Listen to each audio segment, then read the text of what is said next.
شیعہ لڑکے سے بیٹی کا رشتہ کرنا۔ سوال: میری ساس جو رشتہ میں میری خالہ لگتی ہیں، انہوں نے اپنی بیٹی میری سالی کی شادی شیعہ مسلک کے آدمی سے کی ہے، جس سے 4 بچے ہوئے ہیں۔ انہوں نے اپنے ایک بیٹے کے لیے میری بیٹی کا رشتہ مانگا ہے۔ آپ شریعت کی روشنی میں وضاحت کر دیں۔ 1. ایسی شادی کرنا جائز ہے یا نہیں؟ 2. ایسے گھرانے سے متعلق شریعت کا کیا حکم ہے جس میں میاں بیوی الگ الگ فرقہ سے تعلق رکھتے ہوں؟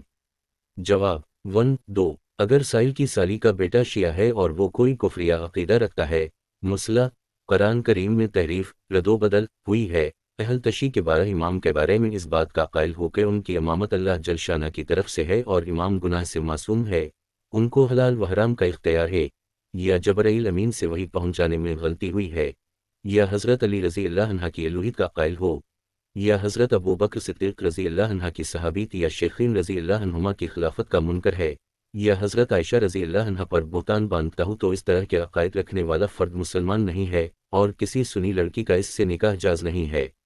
البتہ اگر شیعہ لڑکا اپنے باطل کفریہ عقائد سے صدق دل سے توبہ کر کے مکمل براتے کا اظہار کرے اور صحیح اسلامی عقائد کا دل و جان سے اقرار کر لے تو اس سے نکاح جائز ہوگا، لیکن اس کے عقائد کفریہ نہ بھی ہوں تو بھی جمہور اہل سنت والجماعت کے خلاف نظریات رکھنے والے شخص سے کسی سنی لڑکی کے نکاح کرنے میں اس کی دینداری متاثر ہونے کا قوی اندیشہ ہے، لہٰذا کسی صحیح عقیدہ مسلمان سے نکاح کرنا یا کروانا چاہیے۔